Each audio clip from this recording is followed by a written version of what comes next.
Olha, em relação à minha escolha, eu já pensei algumas vezes porque é que eu resolvi escolher voltar ao mundo terreno. Eu não tinha consciência. Eu sei é que eu não queria ir para aquele caminho que também estava com muita paz e muito tranquilo. Eu sei que queria voltar. E eu lembro-me de ter dito eu quero voltar. E há de ter havido alguém que me perguntou e eu lembro-me de pedir, eu queria voltar. Agora, eu quero voltar, estou bem também, e lembro-me também de, tenho muita coisa ainda para fazer, eu lembro deste tipo de diálogo. Se eu estava a conversar com alguém, se me perguntares que tipo de respostas é que me deram, ou que perguntas é que me fizeram, não sei, mas sei que estava a falar com alguém porque eu estava a dar respostas. O que eu tenho na minha cabeça é que eu estava a dar respostas, por isso eu estava.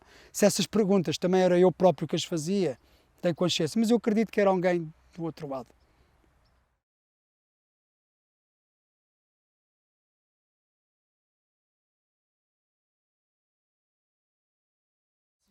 Olha, eu no outro lado eu não consigo definir, porque é como se eu não tiver. Aqui eu é.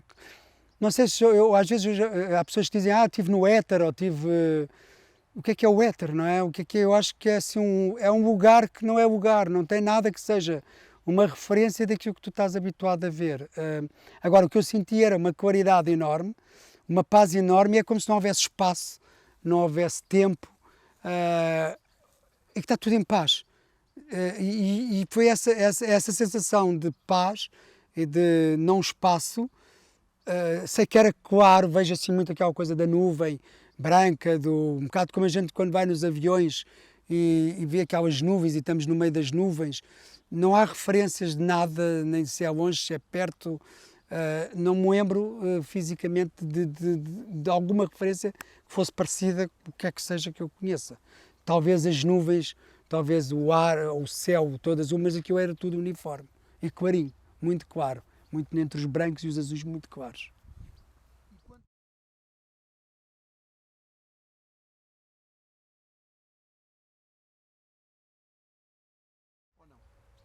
Eu não tinha corpo, isso eu tenho noção, eu era, portanto que eu depois a minha cena, eu lembro-me de ter alguns momentos, eu vi fora do corpo, mas já devia estar a voltar.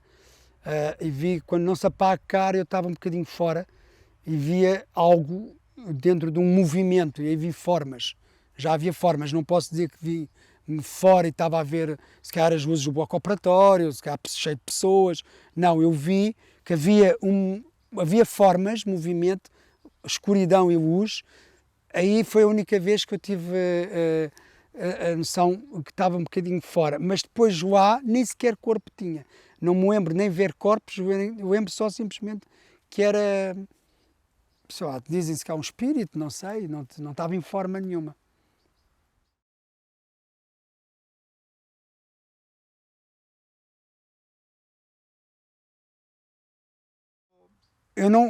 Foi como eu disse, eu enquanto estive lá, eu não tinha nome, não tinha forma, não tinha cheiro, não tinha cor, não era eu, não fazia ideia.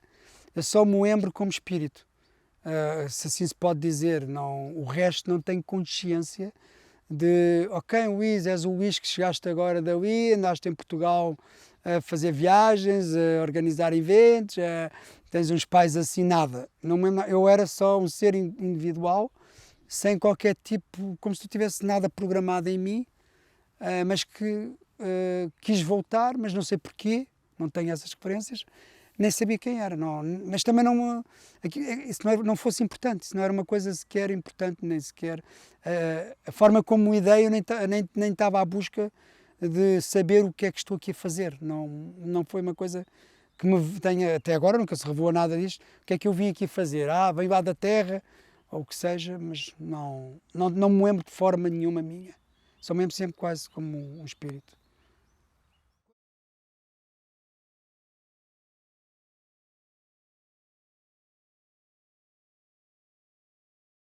Não, foi como eu disse, eu lembro-me de estar fora e de ver assim um movimento de formas. Eventualmente poderia estar fora a ver luzes, formas, eventualmente estava ali alguém a ser, e tomei consciência de alguém estar a ser acudido, e depois só me lembro, não me lembro como é que entrei no corpo, depois só me lembro já ao contrário. E aí sim, tenho as luzes a baterem na cara e começo a tomar consciência, cara, não se apague, cara não se apague, e foi aí que eu aí sentia convulsões inclusive no corpo, e o meu corpo aos saltos, e acho que foi nesse processo que eu estava a entrar. Aí tinha essa. Foi aí que eu sinto que eu vou. Vai, vem, ok?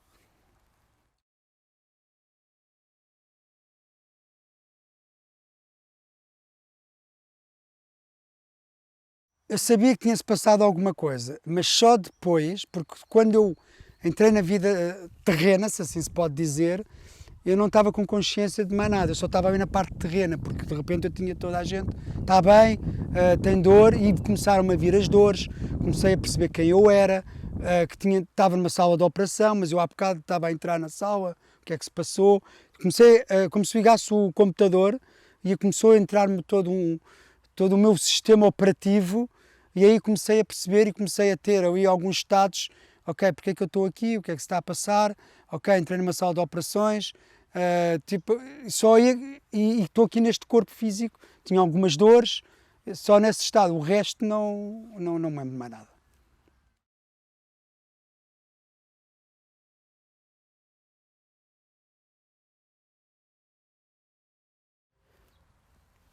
Embora muita gente, eu também já fiz-me essa pergunta, embora muita gente dizem que há sonhos que parecem reais, e então parece que é mesmo real, então aqueles sonhos, aí pá, parecia que estava mesmo a morrer e parece que tive um acidente.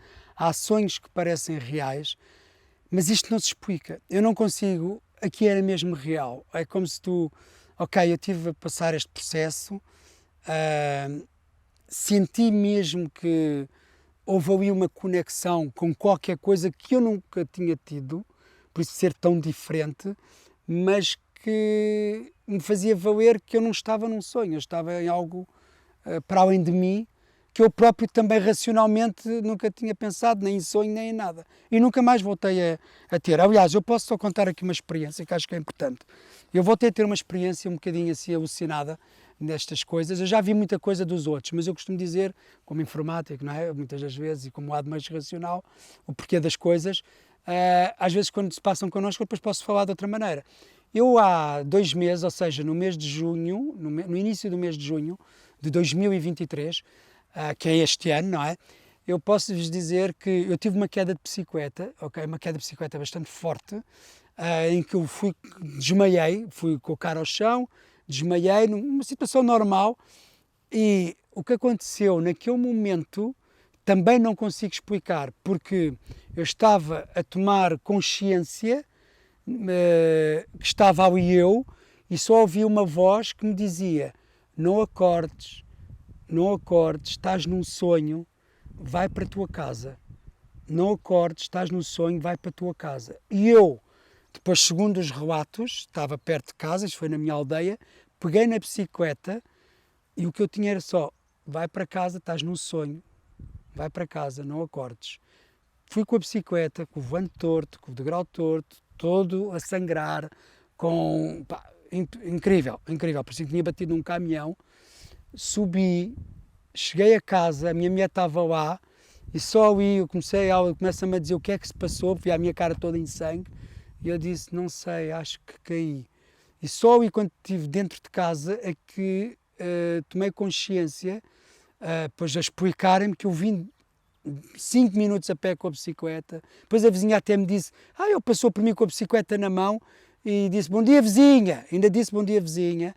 Mas não tenho, o que eu ouvia sempre era uma voz. Por isso também não consigo explicar. Eu ouvi, não acordei, mas a verdade é que houve um movimento físico até cá acima e uma voz que me levou até acordar. Minha mulher era enfermeira, se calhar era onde eu me podia curar, e eu tive uns anjinhos.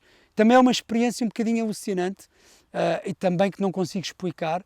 E ainda hoje se pergunta como é que eu caí ali, uma poça de sangue, como é que eu peguei numa bicicleta toda torta e vim com a bicicleta na mão, como é que eu não me lembro nada desse caminho todo e venho cá acima, tive ali desmaiar, pronto. E depois todo o processo em que eu fiquei, que foi intenso. Por isso, todas estas coisas, estes são os 2 momentos que eu tenho assim fora da caixa.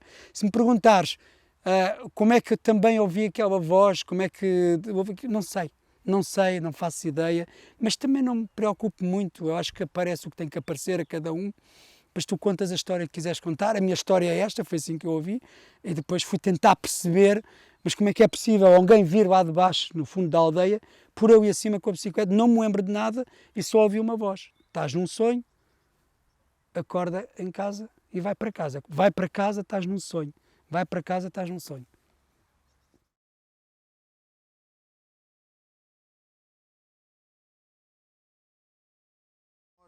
Foi como eu disse, estava a dizer na entrevista, e volto agora a repetir, que eu já tinha uma atitude positiva em relação à morte, de olhar para ela devido à minha forma de viajar. Eu não sou turista, sou viajante, e então isto leva-me a estar muitas vezes com tribos, leva-me a estar. Já tive em ambientes da África em tribos, já tive em ambientes com o budismo do outro lado da Ásia, já tive com o xamanismo.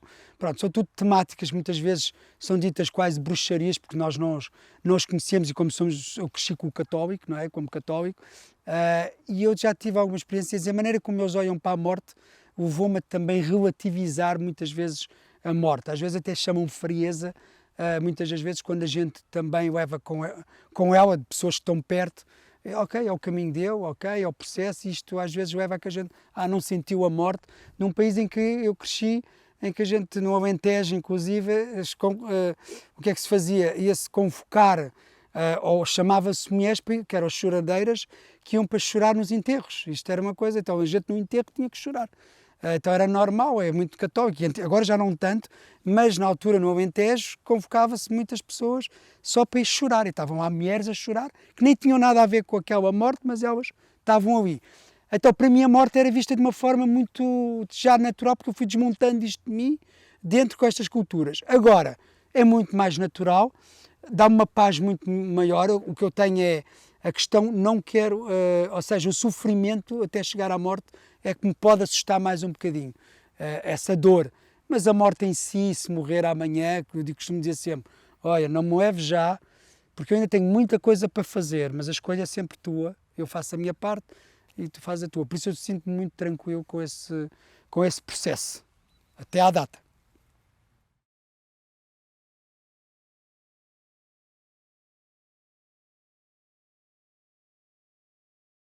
Olha, eu por acaso eu já pensei, também já pensei nisso, que é, será que eu agora, depois desse processo, me conecto mais, conecto menos? Eu acho que se a gente tiver uma boa imaginação, muitas vezes conseguimos nos conectar e depois já não sabemos onde é que está a imaginação e achamos que sentimos algo divino. Mas eu acho que isso desde miúdo sempre foi uma coisa para mim natural, não mudou muito aqui, porque de forma natural, muitas das vezes há coisas que estão para além de nós que a gente não consegue arranjar explicação. E essa conexão vem de forma natural, e às vezes é através de uma frase de alguém, ou através de uma conversa, como pode ser através de uma natureza, ou pode ser através de uma contemplação. Eu acho que o que me trouxe foi um estado de consciência, quase como se eu dissesse assim, ok, há mesmo do outro lado algo mais que a gente não controla. Hoje, quando ouço outras pessoas a relatar, e há livros com esses temas, para mim é uma coisa natural. Isto é quase como eu disse, fui jogador de futebol, não é? Por isso eu consigo perceber o cansaço do jogador de futebol aos 70 minutos, ou aos 50, ou então toda a dinâmica, porque eu fui futebolista. Outra coisa é estarmos do lado de fora a imaginar o que é ser futebolista. Então eu acho que essa ligação e essa conexão, há coisas que hoje em dia integrei ainda mais, de forma mais natural. Mas não estou ali a dizer, oh, isto foi devido a isto ou foi devido àquilo.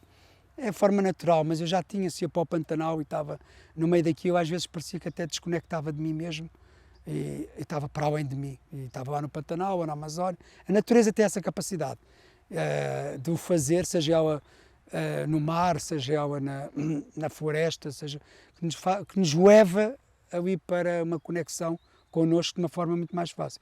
Como eu costumo dizer, se estiver a meditar dentro de um shopping, é muito mais desafiante não me desligar-me daqueles sons exteriores, porque são sons muito mais evasivos, há muita gente, há muita energia, há muitos visíveis e invisíveis.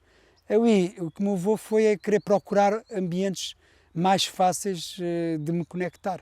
E aí eu tomo às vezes essa consciência e digo, espera aí, tens que ir para ambientes mais calmos, mais tranquilos, se quiseres estar mais tranquilo. Mas eu já fazia isso de uma forma natural, agora ficou mais intenso e mais assertivo. E naturalmente, é o que acontece.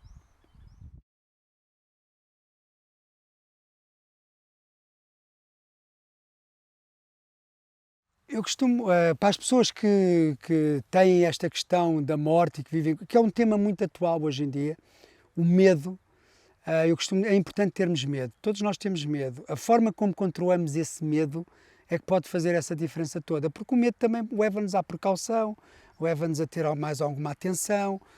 Se calhar é o medo de cair de um precipício que nos pode matar, que a gente não nos leva a mandar do precipício. São medos ponderados, são medos que fazem algum sentido.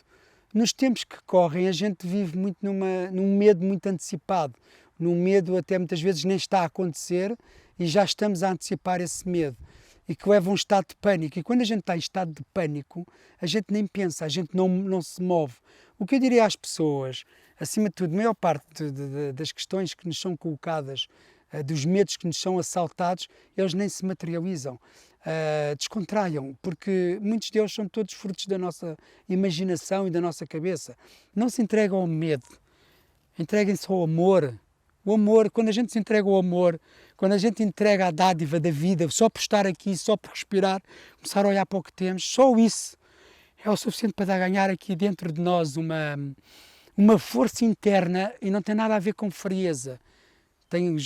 Posso até chorar os meus amigos que morreram naquela situação, mas ficou ali, o resto, para porque eu também continuo a viver. A melhor maneira que eu tenho para estar a dar aos outros é estar bem comigo mesmo. Por isso não, ok, tudo bem, aconteceu, então o medo a mim, eu tento sempre que seja em doses homeopáticas, muito pequeninas, para não fazer crescer o pânico, porque o pânico cresce e entra a raiva, se calhar nem saímos de casa, entra a depressão, da depressão vem os comprimidos, dos comprimidos vem tudo está mal. Então, primeiro passo, desliguem TVs, desliguem esses medos todos, pá, e deixem-se ir e vejam as coisas boas que a vida tem, porque também há o outro lado. Esta é a mensagem que eu gostaria de deixar. E obrigado.